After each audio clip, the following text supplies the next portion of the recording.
और बढ़ते हैं आगे और अब बड़ी खबर आ रही है लीबिया से, जहां पर लीबिया के तट पर नाव पलटने से 65 लोग डूब गए। डूबने वाले अधिकांश यात्री पाकिस्तानी नागरिक। पाकिस्तान ने मृतकों की पहचान के लिए टीम भेज दी है।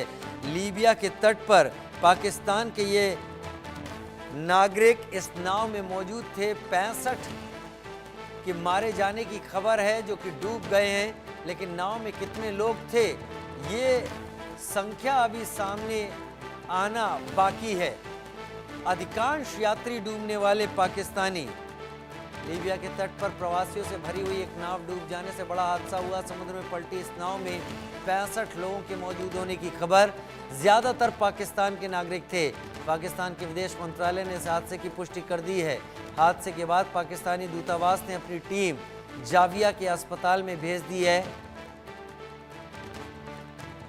ये टीम स्थानीय अधिकारियों के साथ मिलकर काम कर रही है।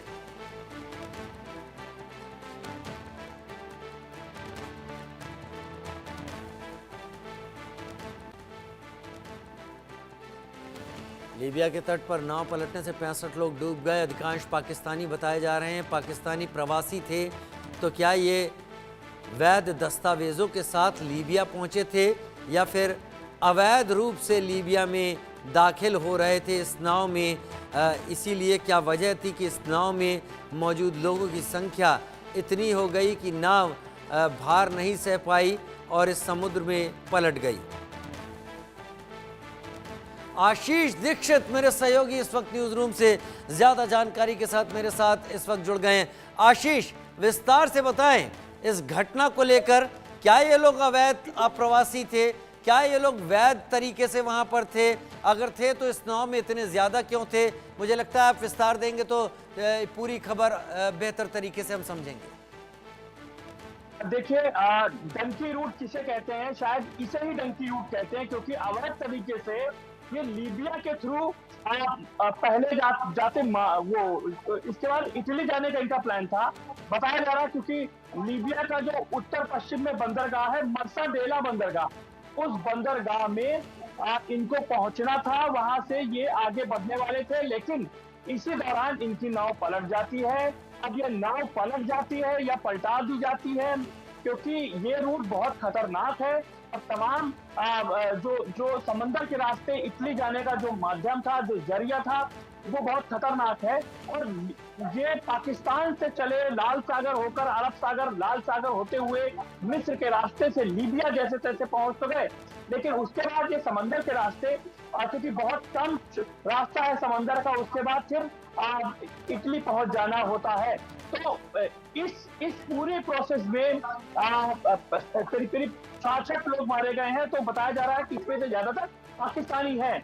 आपको बता दें कि जनवरी में मोरक्को में 86 पाकिस्तानियों से भरी नाव पलट गई थी, जिसमें 66 पाकिस्तानी लोग मारे गए थे।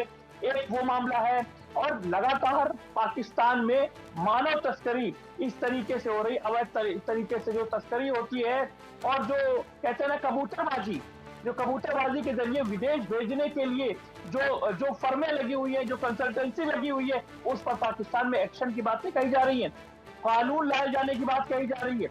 और इसी फरवरी में कई सारे एक्शन लिए गए हैं, कई सारी संस्थाएं बंद की गई हैं, तो इस तरीके से कबूतरबाजी के जरिए या कहें अवैध तरीके से दूसरे देशों में डंकी रूट के जरिए पाकिस्तानी प्रवासियों को भेजते थे, उन पर एक्शन किया गया। लेकिन मानने के लिए तैयार नहीं है लोग, और इस रूट का इस्तेमाल करके यूरोप के देशों में पहले पहुंच रहे हैं, और उसके बाद वहां से अमेरिका और तमाम पश्चिमी देशों तक पहुंचने का एक रास्ता लीबिया एक बड़ा जरिया बन रहा है।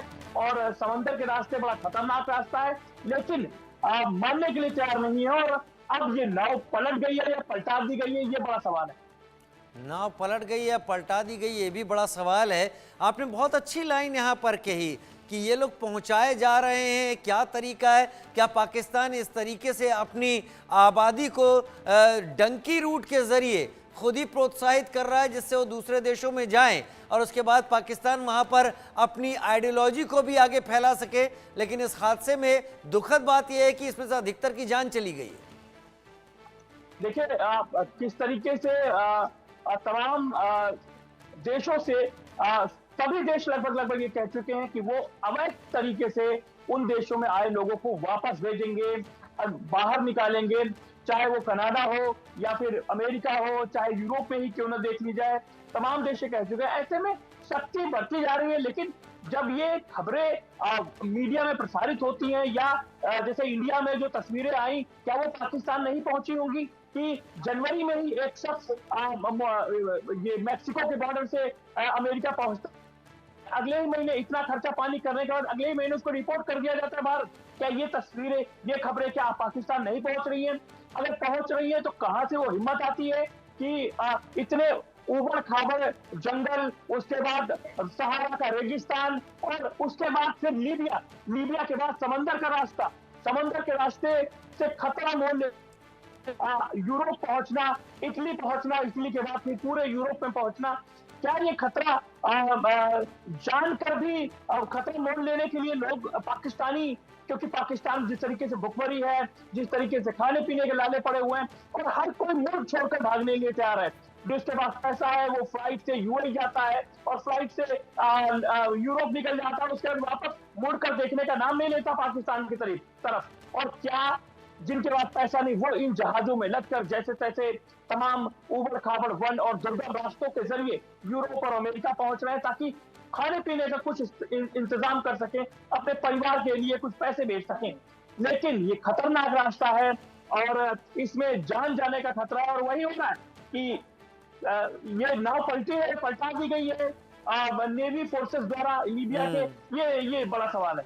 जनवरी 2025 में भी एक ऐसा मामला सामने आ चुका है जब मोरक्को के पास एक पाकिस्तानी ऐसी नाव पलटी थी जिसमें 86 लोग थे, 66 पाकिस्तानी थे, बचे केवल 36 थे। लगातार ये घटनाएं सामने आ रही हैं, लेकिन पाकिस्तान के जरिए ये मानव तस्करी एक बड़ा इसमें एंगल निकलकर सामने आ रहा है। खैर फिलहाल के लिए बहुत शुक्रिया आशीष, विस्तार से और इस घटना के बारे में